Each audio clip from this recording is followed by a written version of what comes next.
सभामुख महोदय, यो सदनको प्रभावकारिता केवल सदनको प्रभावकारितासँग मात्रै सम्बन्धित हुँदैन।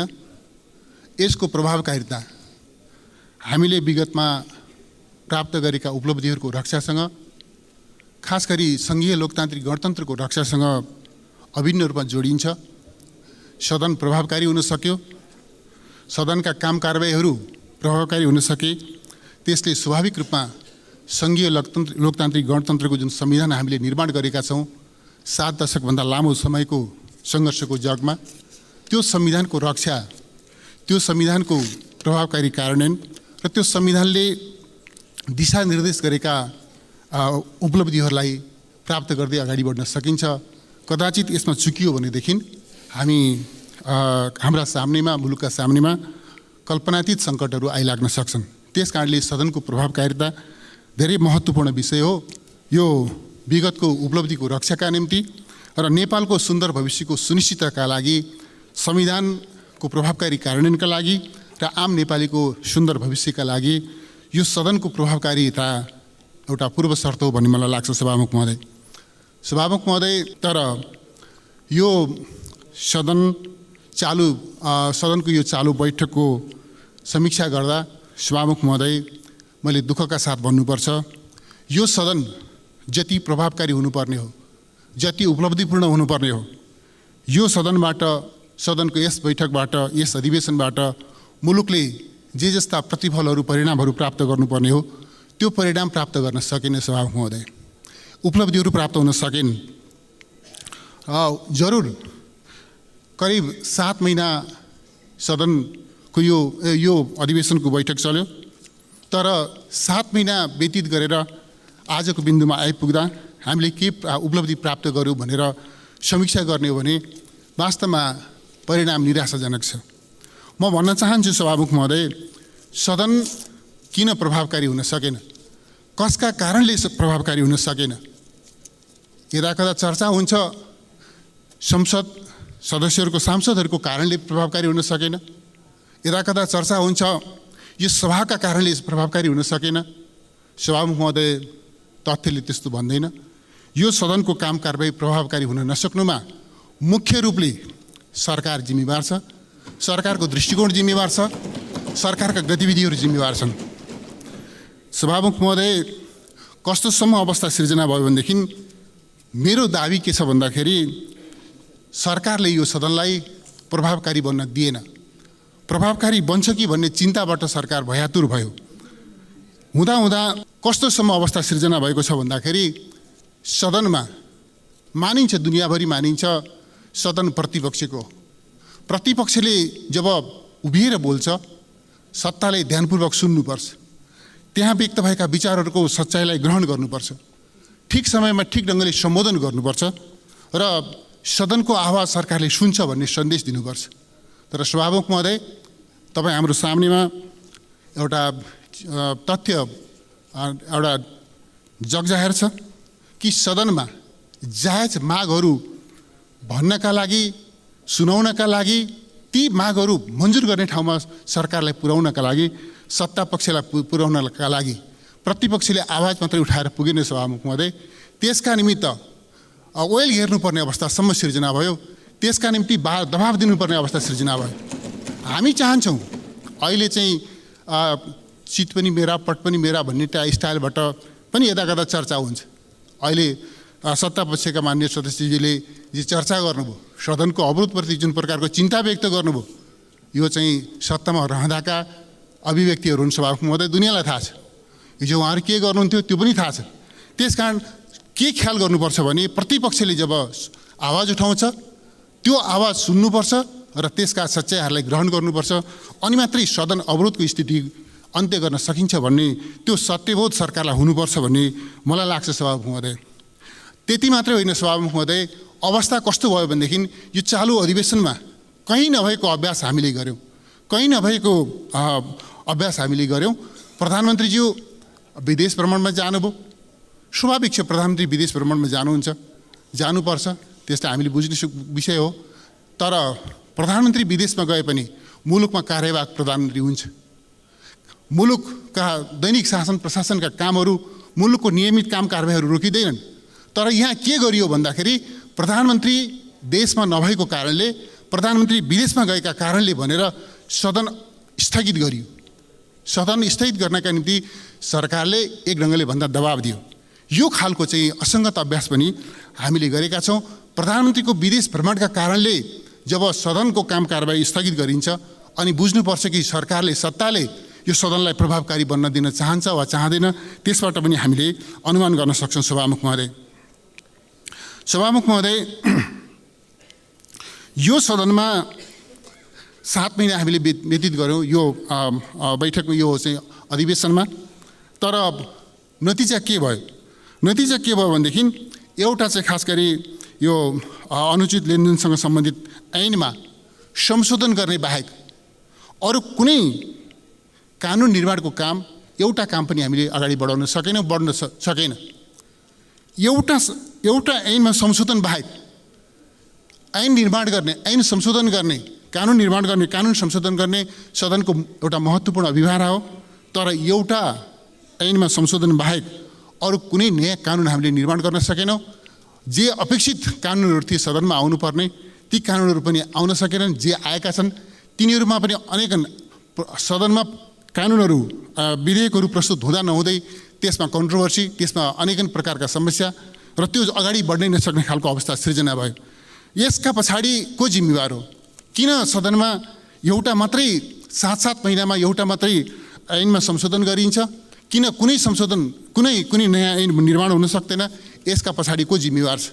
यसका पछाडि सरकार जिम्मेवार छ। सभामुख महोदय, सरकारले संविधानले अपेक्षा गरेका, संविधानले निर्देश गरेका कानुनहरू निर्माण गरेर, कानुनहरू संशोधन गरेर वास्तवमा जनतालाई संविधानको प्रभावकारी कार्यान्वयनका निम्ति त्यो चाहिँ अगाडि बढ्न सरकार चाहेन भन्ने कुरा यसबाट छर्लङ्ग हुन्छ। सभामुख महोदय, सदनमा सरकारले सांसदहरूलाई सम्पूर्ण रूपमा एउटा चाहिँ संसदहरूप्रति एक खालको अपमानपूर्ण, एक ढङ्गले चाहिँ सांसदहरूको भूमिकालाई चाहिँ उपेक्षा गर्ने र अस्वीकार गर्ने काम गर्यो भन्ने मेरो आरोप छ। सभामुख महोदय, सांसदहरूले यो चाहिँ सदनमा, यो सदनलाई प्रभावकारी बनाउनका निम्ति निरन्तर विधेयकहरू प्रस्तुत हुन्, त्यसमा छलफल होस्, कानुन निर्माणको काममा सदन प्रभावकारी बनोस् भनेर चाहना सांसदहरूको तर्फबाट प्रस्तुत गरियो। तर त्यो चाहनालाई सरकारले सम्पूर्ण रूपमा अस्वीकार गर्यो र त्यस दिशातर्फ कुनै प्रभावकारी कदम चाल्न चाहेन। त्यति मात्रै होइन सभामुख महोदय, सांसदहरूले निरन्तर भ्रष्टाचार नियन्त्रणका प्रश्नमा, सुशासनका प्रश्नमा, प्रभावकारी सेवा प्रवाहको प्रश्नमा, विकास निर्माणका प्रश्नमा, महँगी नियन्त्रणका प्रश्नमा, शान्ति सुरक्षाका प्रश्नमा, राष्ट्रिय हितका रक्षाका प्रश्नमा, सन्तुलित अन्तर्राष्ट्रिय सम्बन्धका प्रश्नमा लगायत अनेकन राष्ट्रिय सरोकारका प्रश्नमा, जनसरोकारका प्रश्नमा निरन्तर आवाज उठे, सधैँजसो आवाजहरू उठे। तर सरकारले, सांसदहरूले, जनताबाट निर्वाचित भएका जिम्मेवार सांसदहरूले सदनमा उठाएका जिम्मेवारीपूर्वक उठाएका कुनै पनि आवाजलाई सुन्ने, सम्बोधन गर्ने र चाहिँ ती आवाजमा रहेका सच्चाइलाई ग्रहण गर्ने, त्यस दिशातर्फ कुनै कदम चालेन। यतिसम्म कि सांसदहरूले उठाएका आवाजहरूको जवाफ दिनेसम्म पनि सरकारले आवश्यकता महसुस गरेन। यसरी म के देख्छु सभामुख महोदय भनेदेखि सांसदहरूप्रति सरकारले गरेको चाहिँ अपमानका रूपमा म यसलाई चित्रण गर्न चाहन्छु।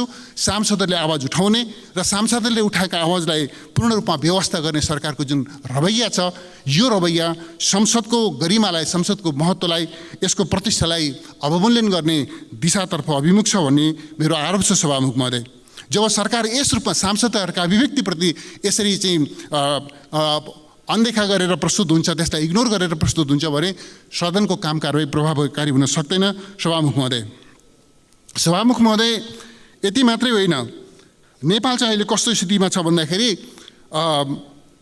तस्करीको एउटा अन्तर्राष्ट्रिय केन्द्रका रूपमा नेपाल बदनाम भएको छ।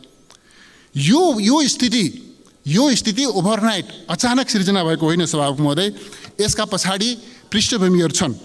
त्यसतर्फ वास्तवमा चाहिँ सरकार चाहिँ कतिसम्म लाचार छ, कतिसम्म एउटा चाहिँ प्रभावहीन छ भन्ने कुरा विगतका घटनाक्रमहरूले देखिएको छ। दैनिक जसो क्विन्टलका क्विन्टल सुन नेपाल भएर तस्करी हुन्छ। राज्यका अङ्गहरू, राज्यका औपचारिक संरचनाहरू, राज्यका औपचारिक जिम्मेवारीमा रहेका पदाधिकारीहरू त्यस कुकर्ममा संलग्न हुन्छन् र तिनीहरूलाई दण्डित गर्नका निम्ति सरकारले कुनै प्रभावकारी कदम चाल्दैन र यतिसम्म कि ती अपराधीहरूलाई दण्डित गर्नका निम्ति, उनीहरूलाई कानुनको दायरामा ल्याउनका निम्ति र तस्करीको एउटा चाहिँ जुन एउटा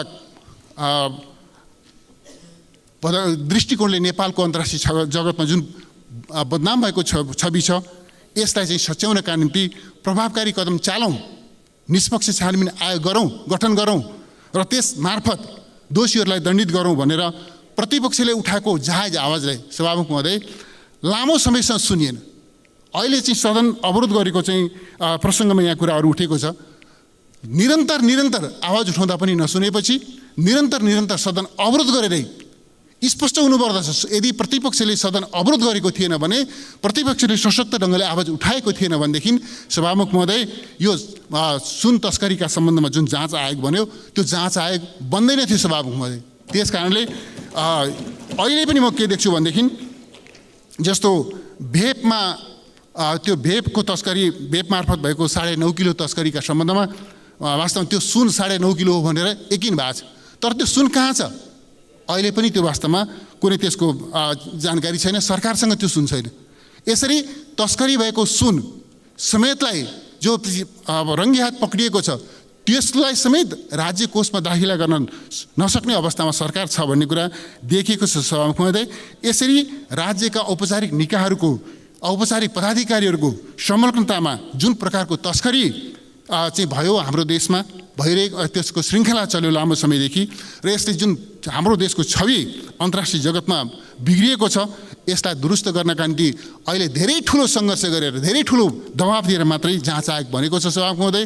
र म भन्न चाहन्छु अहिले पनि सरकार वास्तवमा यसप्रति चाहिँ त्यति धेरै उत्साहित छैन। छानबिन प्रक्रियालाई सघाउनका निम्ति, जाँच आयोगलाई सघाउनका निम्ति त्यति उत्साहित नभएको हामी पाउँछौँ र सरकार यस प्रश्नमा अहिले पनि उदासीन छ सभामुख महोदय। एउटा प्रसङ्ग उठेको छ यहाँ, संवाद, सहमति र सहकार्य। बडो राम्रो कुरा, सुन्दाखेरि कानमा चिनी हालेकै जस्तो लाग्छ सभामुख महोदय। संवाद, सहमति र सहकार्य धेरै राम्रो छ सभामुख महोदय। म के भन्न चाहन्छु भनेदेखि प्रतिपक्षलाई बोल्न नदिएर, प्रतिपक्षका जायज आवाजलाई दमन गरेर, सदनका काम कारबाहीहरूलाई लामो समयसम्म अवरोध गरेर सरकारले जसरी चलिरहेको छ, के यही हो सभामुख महोदय संवाद, सहमति र सहकार्यको नमुना? यदि यस्तो हो सभामुख महोदय, सहकार्य, सहमति र संवादको परिभाषा यो हो भनेदेखि यस्तो सहकार्य, यस्तो सहमति र यस्तो संवाद नेपाली जनताले चाहेका होइनन्, हामीले पनि चाहेका छैनौँ सभामुख महोदय। साँचो अर्थको सहमति हो भनेदेखि चाहे सत्ता पक्षले उठाओस् चाहे प्रतिपक्षले उठाओस्, जनताका पक्षमा, राष्ट्रका पक्षमा उठाइएका प्रत्येक जायज आवाजहरूलाई सुन्नुपर्छ र त्यसलाई सम्बोधन गरेर अगाडि बढ्ने त्यो तत्परता, त्यो आँट सरकारसँग हुनुपर्छ भन्ने मलाई लाग्छ सभामुख महोदय। जहाँसम्म यो चाहिँ सत्ता पक्षको सहकार्यको सन्दर्भ छ, यो त हामीले चाहिँ सुन्दर सहकार्य देखिरहेकै छ सभामुख महोदय, अत्यन्त सुन्दर सहकार्य। सत्ता पक्ष जुन अहिले गठबन्धन छ, गठबन्धनका दलहरूका बिचमा एउटा सुन्दर सहकार्य छ। जनयुद्ध मानेर, जनयुद्धलाई राष्ट्रिय दिवस मानेर यो गठबन्धन बनिरहेछ, गठबन्धन चलिरहेछ, योभन्दा सुन्दर सहकार्य के हुनसक्छ सभामुख महोदय?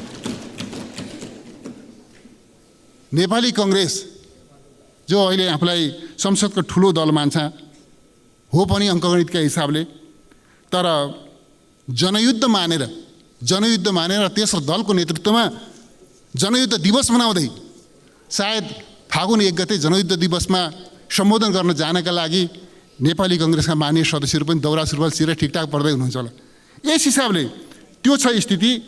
तेस्रो दलको नेतृत्वमा सरकार छ, जनयुद्ध दिवस मानेर पनि यहाँहरू यो संवाद, सहमति र सहकार्य गर्दै हुनुहुन्छ। संवाद, सहमति र सहकार्यको योभन्दा सुन्दर उदाहरण अर्को के हुनसक्छ जस्तो मलाई लाग्दैन सभामुख महोदय।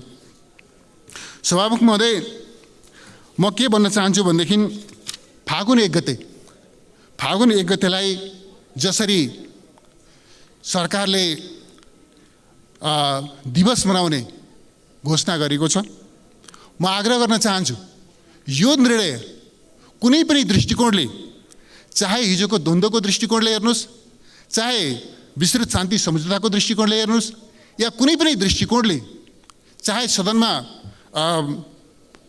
प्रतिबिम्बित भएको जनमतको दृष्टिकोणले हेर्नुहोस्, चाहे आम नेपाली जनताको चाहनाको दृष्टिकोणले, कुनै पनि दृष्टिकोणले फागुन 1 गते उत्सवको दिन हुन सक्दैन। त्यो फागुन 1 गते कुनै जश्नमा मनाइने दिन हुन सक्दैन सभामुख महोदय। त्यो नेपालमा हिंसा आरम्भ भएको दिन थियो, हिंसा आरम्भ गरिएको दिन थियो र त्यो हिंसाको बाटो गलत हो भन्ने स्वीकार गरेर त्यो चाहिँ फागुन 1 गते हिंसात्मक यात्रा सुरु गर्ने साथीहरू त्यो यात्रा गलत थियो भन्ने कुरा मन्जुर गरेर यो शान्ति प्रक्रियामा आउनुभएको र यो संविधान निर्माणको प्रक्रियामा सहभागी हुनुभएको र आज त्यो स्वीकारोक्तिका साथमा यो सम्मानित सदनमा उहाँहरूको उपस्थिति छ भन्ने म मान्दछु सभामुख महोदय। त्यस अर्थमा यो फागुन 1 गतेलाई जश्न मनाएर, फागुन 1 गते जश्न मनाएर, दिवस मनाएर देशमा कुनै लोकतन्त्रको सबलीकरण हुन सक्दैन, नेपालको लोकतान्त्रिक छवि अन्तर्राष्ट्रिय जगतमा स्थापित हुन सक्दैन भन्ने मलाई लाग्दछ सभामुख महोदय। यदि यो सरकारलाई फागुन 1 गते यो युद्ध दिवस मनाउनै पर्छ भन्ने लाग्छ, उसलाई यो ठिक हो भन्ने लाग्छ भने म सरकारलाई चुनौतीका साथ भन्न चाहन्छु, सभामुख महोदय, सरकारले फागुन 1 गते युद्ध दिवस मनाउनु पर्छ भन्ने प्रस्ताव यो सदनमा प्रस्तुत गरेर पारित गर्ने आँट गर्नुहोस्। त्यो आँट छ सरकारसँग। यो सदन समक्ष यो फागुन 1 गते युद्ध दिवस मनाउनु पर्छ, यो फागुन 1 गते बिदा गर्नुपर्छ, जसमा मनाउनु पर्छ भन्ने प्रस्ताव यो सदन समक्ष प्रस्तुत गरोस् र नेपाली जनताका प्रतिनिधिले त्यसका बारेमा निर्णय दिनेछन्। नेपाली जनताका प्रतिनिधिहरूका सामनेमा, यो सदनका सामनेमा फागुन 1 गतेको युद्ध दिवसका सन्दर्भमा त्यसको परीक्षण गर्न सरकार तयार छ। मलाई लाग्छ सरकारले त्यो आँट गर्ने छैन।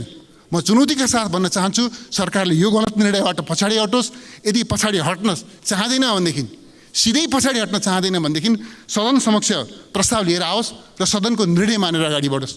यसरी जनताको चाहना विपरीत, सदनको चाहना विपरीत यो प्रकारको चाहिँ वास्तवमा शान्ति प्रक्रियातर्फ अगाडि बढिरहेको, स्थिरतातर्फ अगाडि बढिरहेको, विकास समृद्धि र समाजवादतर्फ अगाडि बढिरहेको मुलुकलाई अनि फेरि चाहिँ युद्धतर्फ फर्काउने, युद्ध दिवस मनाउने त्यस खालको गल्ती गर्नु हुँदैन भन्ने मलाई लाग्छ सभामुख महोदय। सभामुख महोदय, यस बिचमा अरू अनेक समस्याहरू सिर्जना भएका छन्। शान्ति सुरक्षाको अवस्था त्यस्तै चिन्ताजनक छ, अमन चैनको अवस्था चिन्ताजनक छ। हरेक दिन जस्तो हिंसा, हत्याका घटनाहरू, बलात्कारका घटनाहरू घटिरहेका छन्, तर सरकार दोषीहरूलाई दण्डित गर्न, दोषीहरूलाई कानुनको दायरामा ल्याउन, उनीहरूलाई कानुन बमोजिम कारबाही गर्न सरकार उदासीन छ। त्यति मात्रै होइन सभामुख महोदय, कानुनले दण्डित गरेका अपराधीहरूलाई, ज्यानमाराहरूलाई, हत्याराहरूलाई, दिन दहाडै खुँडा खुकुरी लिएर मान्छे मार्न हिँड्ने अपराधीहरूलाई, मान्छे मारेका अपराधीहरू, हत्याराहरूलाई सरकारले सिफारिस गर्छ, सगौरव सिफारिस गर्छ, लाज नमानी सिफारिस गर्छ, रिहा गर्नका निम्ति सिफारिस गर्छ राष्ट्रपतिज्यू समक्ष। राष्ट्रपतिज्यू एक शब्द नसोधिकन, त्यसलाई फिर्ता नगरिकन त्यसलाई अनुमोदन गर्नुहुन्छ। र अहिले अब त सरकारले चेत्नुपर्ने हो। सरकारले रिहा गरेका अपराधीहरूले रिहा भएको भोलिपल्टदेखि फेरि मान्छे मार्न हिँडेका छन्, फेरि हत्या गर्न हिँडेका छन्, फेरि बलात्कार गर्न हिँडेका छन्, सामूहिक हत्याको चाहिँ योजना बनाएर हिँडिरहेका छन्, त्यस प्रकारका अपराध कर्म गरिरहेका छन्। तर सरकारलाई लाज छैन सभामुख महोदय। अपराधीहरूलाई छाड्ने, फेरि ती अपराधीहरू बाहिर निस्केर त्यसपछि अपराध कर्महरूलाई अगाडि बढाउने सरकार तमासा हेरेर बसिरहेको छ। यस्तो सरकारबाट शान्ति सुरक्षा अमन चैनको हामीले कुनै आशा गर्न सक्दैनौँ सभामुख महोदय। अवस्था यस्तो रहेको छ। अराजकताको सिमाना आएको छ सभामुख महोदय, अराजकताको सिमाना आएको छ। यो चाहिँ यो राजनीतिक संरक्षण प्राप्त सोसल मिडियाको चाहिँ एउटा चाहिँ चरम दुरुपयोग भएको छ सभामुख महोदय। र त्यस्ता खालका अराजकताका संवाहकहरूले त्यस खालका प्रवृत्तिहरू संविधानका विरुद्धमा, कानुनका विरुद्धमा अनेकन प्रकारका गतिविधिहरू गर्दै हिँडिरहेका छन्। उनीहरूले व्यवस्थाका विरुद्धमा, संविधानका विरुद्धमा अनेकन प्रकारका प्रलापहरू गरिरहेका छन् सभामुख महोदय। तर सरकारले त्यसलाई चाहिँ व्यवस्था गरिरहेको छ। यता कता लाग्छ सरकार कति निरीह भयो। यस प्रकारको स्वेच्छाचारी, यस प्रकारको अराजक, यस प्रकारका गतिविधि गर्नेहरूलाई सरकारले नियन्त्रण गर्ने, उनीहरूलाई कानुन बमोजिम दण्डित गर्ने र चाहिँ वास्तवमा समाजमा शान्ति सुव्यवस्था कायम गर्ने होइन, त्यो अराजकतामा के भनेदेखि कुनै न कुनै रूपले साथ समर्थन दिइरहेको त छैन भन्ने आशंका गर्ने एउटा आधार स्थिति तयार भएको छ।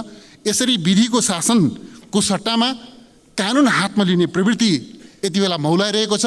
म आग्रह गर्न चाहन्छु सभामुख महोदय, सरकारले अहिले कुनै अमुक दलका विरुद्धमा, कुनै अमुक नेताका विरुद्धमा, प्रमुख प्रतिपक्षका विरुद्धमा, प्रमुख प्रतिपक्ष दलको नेताका विरुद्धमा गतिविधि भएको छ भनेर आनन्दको महसुस गरेको होला। तर सभामुख महोदय, यो प्रवृत्तिका प्रति यदि सरकार सहिष्णु हुन्छ भनेदेखि त्यस्तो प्रवृत्तिले अरूलाई पनि बाँकी राख्ने छैन। त्यसकारणले यस्तो स्वेच्छाचारिता, यस्तो अराजकताका प्रवृत्तिहरूलाई नियन्त्रण गर्नका निम्ति किन सरकार सचेत बन्दैन, किन सरकारले पहल गर्दैन भन्ने एउटा गम्भीर चिन्ताको विषय म यहाँनिर राख्न चाहन्छु सभामुख महोदय। सभामुख महोदय, शान्ति प्रक्रियाका सन्दर्भमा पनि म संक्षिप्तमा केही कुरा राख्न चाहन्छु। सभामुख महोदय, शान्ति प्रक्रियाका सम्बन्धमा यहाँ पनि चर्चा भएको छ। सङ्क्रमणकालीन न्यायसँग सम्बन्धित विषयमा जुन कानुन निर्माणको प्रक्रियामा हामी छौँ, यो प्रक्रियाका सन्दर्भमा एउटा चाहिँ प्रतिपक्षका प्रति एउटा अत्यन्तै गलत, अनुचित र आग्रही आरोप लगाउने काम गरेको छ सत्तापक्षले। सभामुख महोदय, म यस्तो आरोपको विरोध गर्न चाहन्छु, निन्दा गर्न चाहन्छु। म के भन्न चाहन्छु भनेदेखि हामीले यो शान्ति प्रक्रियामा जुन प्रकारको विलम्ब भइरहेको छ, सङ्क्रमणकालीन न्यायसँग सम्बन्धित काममा जुन प्रकारको विलम्ब भइरहेको छ, यो विलम्ब को अविलम्ब अन्त्य हुनुपर्छ। यो न्यायमा चाहिँ विलम्ब ढिलाइ हुनुपर्ने त्यो अन्याय सरह हो। त्यसकारणले यस्तो स्थितिको अविलम्ब अन्त्य हुनुपर्छ, छिटोभन्दा छिटो कानुन निर्माण हुनुपर्छ र शान्ति प्रक्रियाका बाँकी काम छिटोभन्दा छिटो टुङ्गिनुपर्छ भन्ने नेकपा एमालेको स्पष्ट दृष्टिकोण छ सभामुख महोदय। तर यसका सन्दर्भमा किन ढिलो भएको छ? ढिलो सत्तापक्षले गर्छ, आरोप प्रतिपक्षलाई लगाउँछ। यो अत्यन्त खेदजनक कुरा हो सभामुख महोदय।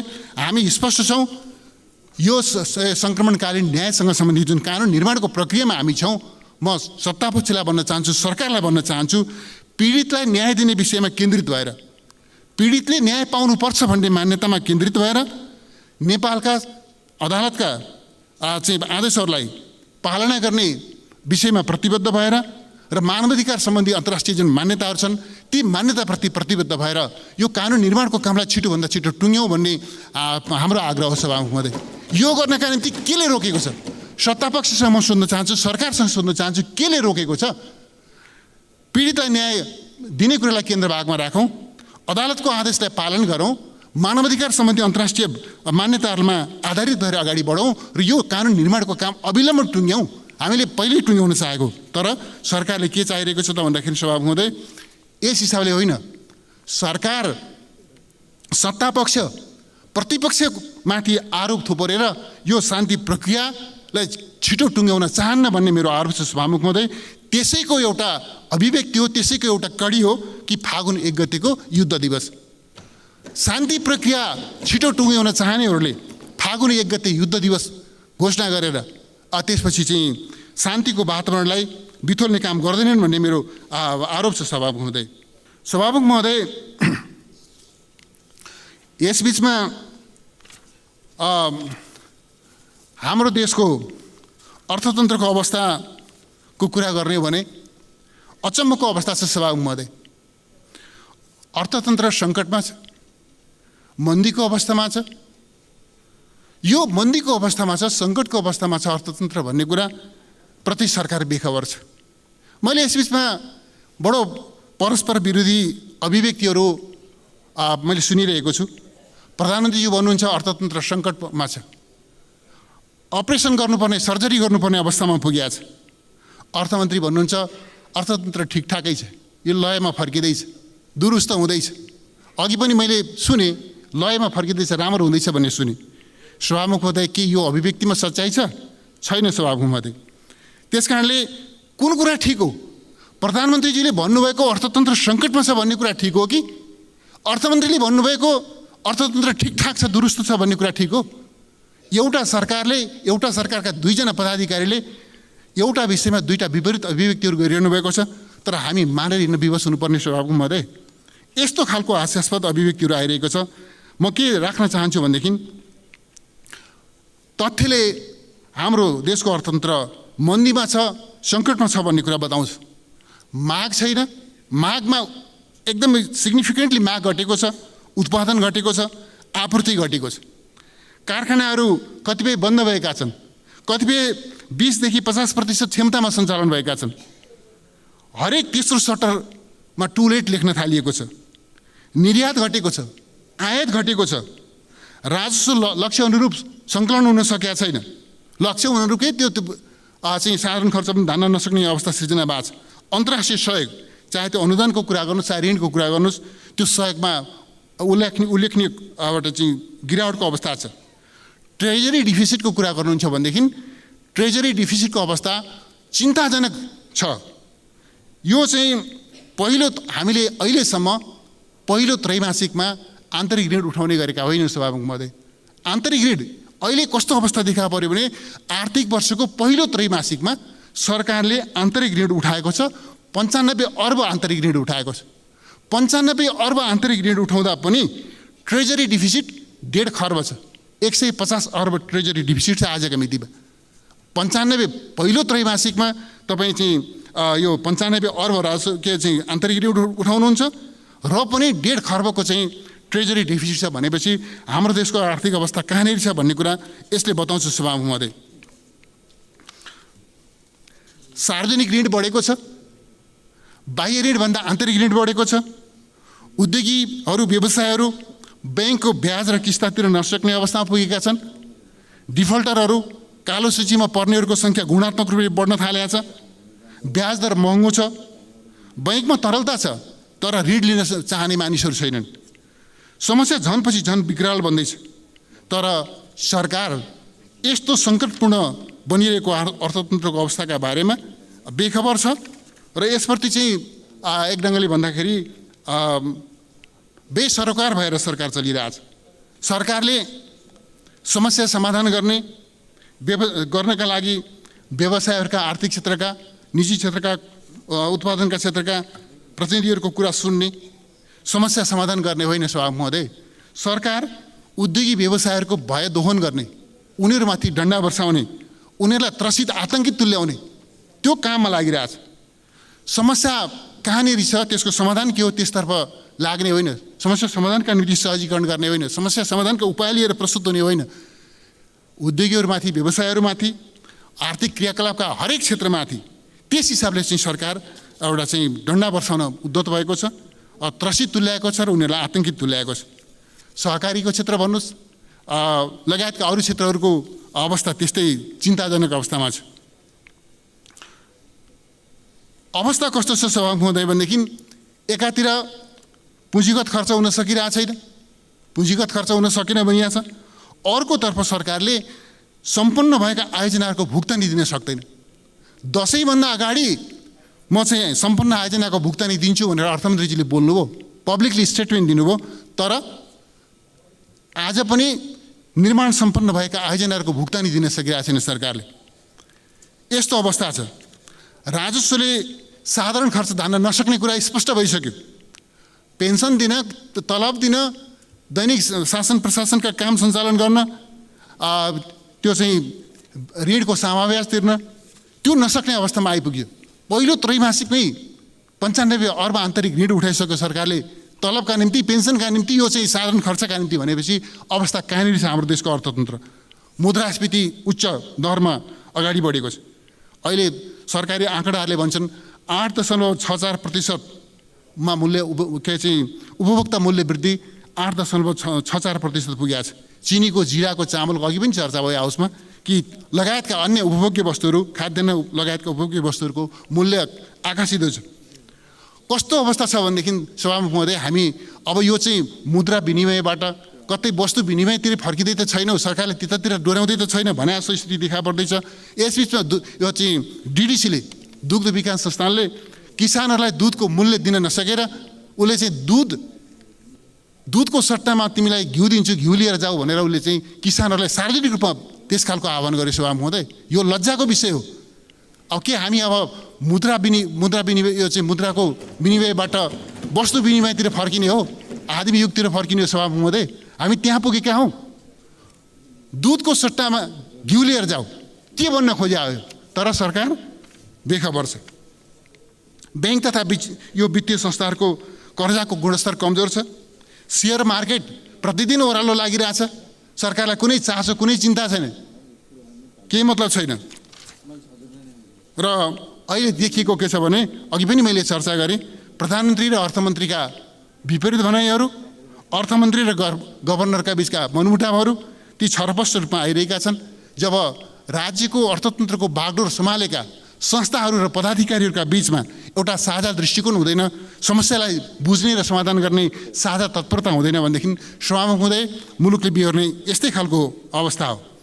त्यसकारणले यसको प्रभाव के हुँदैछ सभामुख हुँदै भनेदेखि चौतर्फी रूपमा जुन प्रकारको यो बजेटले जुन प्रकारको लक्ष्य निश्चित गरेका थियो त्यो बजेटको लक्ष्य पुरा हुने कुनै लक्षण छैन सभामुख हुँदै। आर्थिक वृद्धि 6.5% आर्थिक वृद्धिको लक्ष्य राखिएको छ, 7% हाराहारीमा मुद्रास्फीति कायम गर्ने लक्ष्य राखिएको छ, त्यो केही पुरा हुनेवाला छैन सभामुख हुँदै। राजस्वको लक्ष्य पुरा हुन सक्दैन, अन्तर्राष्ट्रिय सहयोगको लक्ष्य पुरा हुन सक्दैन, पुँजीगत खर्चको लक्ष्य पुरा हुन सक्दैन, रोजगारीका सम्बन्धमा जुन लक्ष्य निश्चित गरेको छ त्यो पुरा हुन सक्दैन सभामुख हुँदै। यसरी चौतर्फी रूपमा हाम्रो देशको अर्थतन्त्र सङ्कटमा छ। र के देखिँदैछ सभामुख हुँदै, यो सरकारले अब अर्थतन्त्रमा देखिएका सङ्कट समाधान गर्न नसक्ने मात्रै होइन, त्यो सङ्कटलाई बुझ्ने समेत सामर्थ्य यसले गुमाएको छ सभामुख हुँदै। समाधान दिने त परेको कुरा, समस्यालाई बुझ्ने सामर्थ्य समेत गुमाएको छ। त्यस अर्थमा सभामुख हुँदै अर्थतन्त्रको सङ्कट समाधान गर्नका लागि सभामुख हुँदै यो सरकार सम्पूर्ण रूपमा असफल भएको छ। त्यस अर्थमा म भन्न चाहन्छु, अर्थतन्त्रको वर्तमान सङ्कटको समाधानका लागि सत्तापक्ष, प्रतिपक्ष, निजी क्षेत्र, ब्याङ्क, वित्तीय संस्था, अर्थविदहरू लगायत सबै आर्थिक क्षेत्रका सरकारहरूको सहभागितामा एउटा महासम्मेलन गर्नुपर्ने त्यस खालको अवस्था सृजना भएको छ सभामुख महोदय। यसरी चाहिँ वास्तवमा सरकारले अर्थतन्त्रमा देखिएका चुनौतीहरूलाई समाधान गर्न सक्दैन।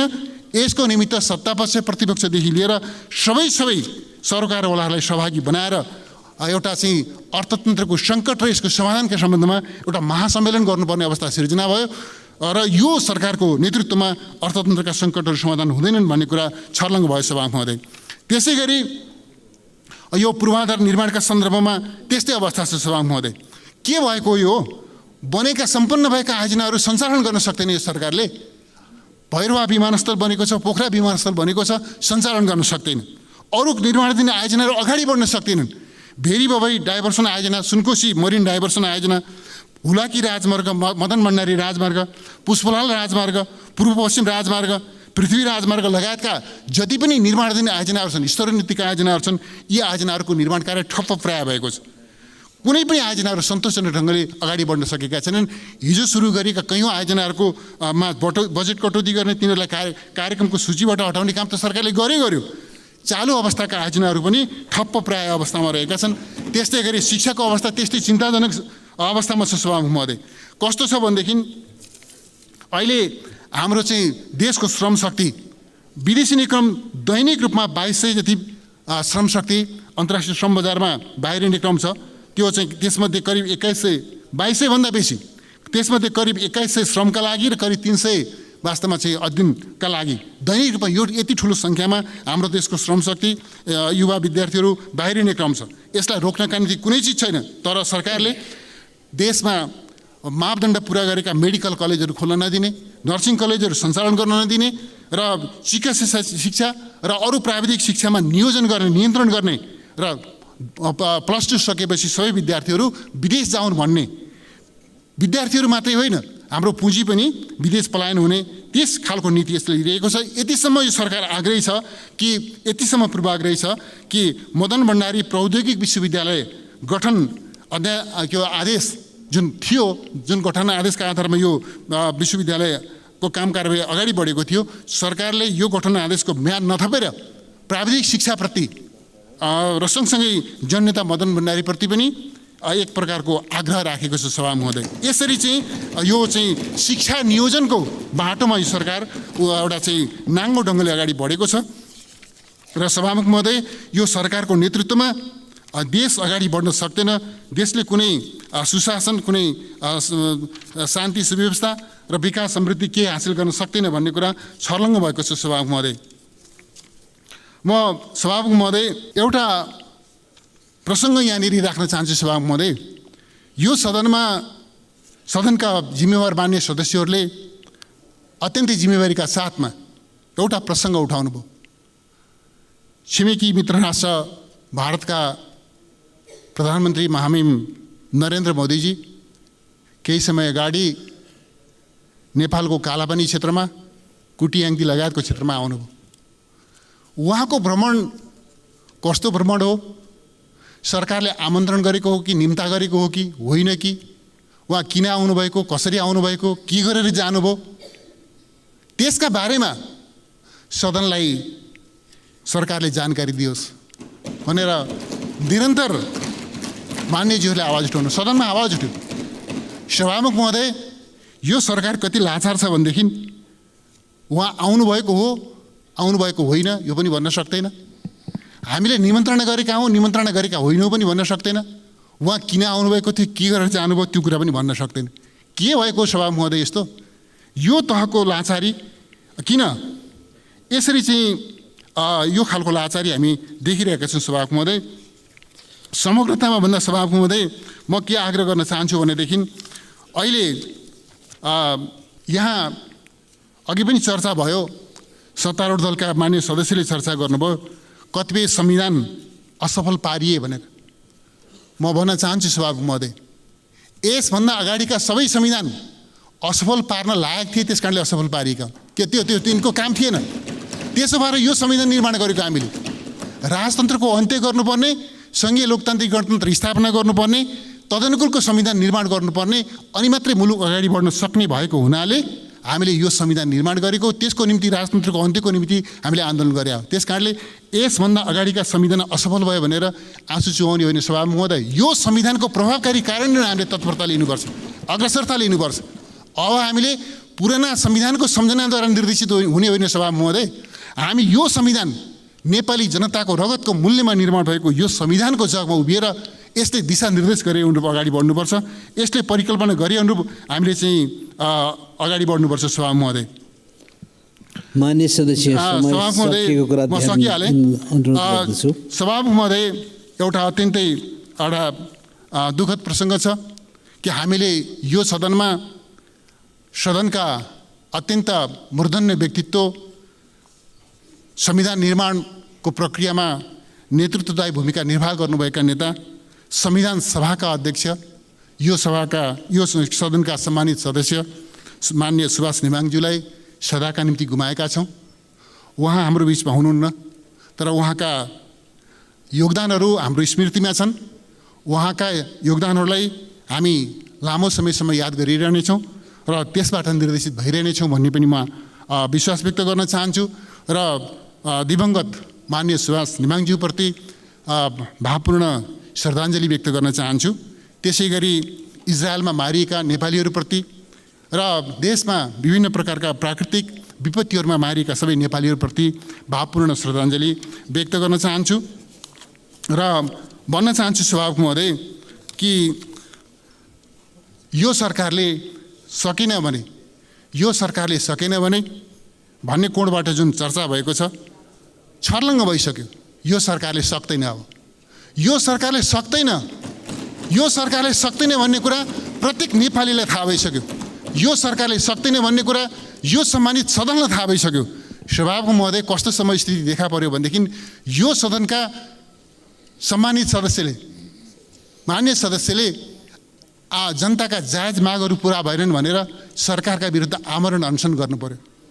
सभामुख महोदय, यो सरकारले जनताको आवाज सुन्दैन, जनप्रतिनिधिको आवाज सुन्दैन भन्ने कुरा पुष्टि भएपछि सभामुख महोदय यहाँले बोल्नका निम्ति समय दिनुहुन्छ, तर मान्य सदस्यले, प्रतिपक्षको मान्य सदस्यले भने सभामुख महोदय, सत्तापक्षको मान्य सदस्यले मौन धारण गर्नुहुन्छ। बोल्नुको कुनै अर्थ छैन भन्ने कुरा यसरी पुष्टि भएको छ सभामुख महोदय। त्यस कारणले यो सरकारले सक्दैन भन्ने कुरा जगजाहेर छ।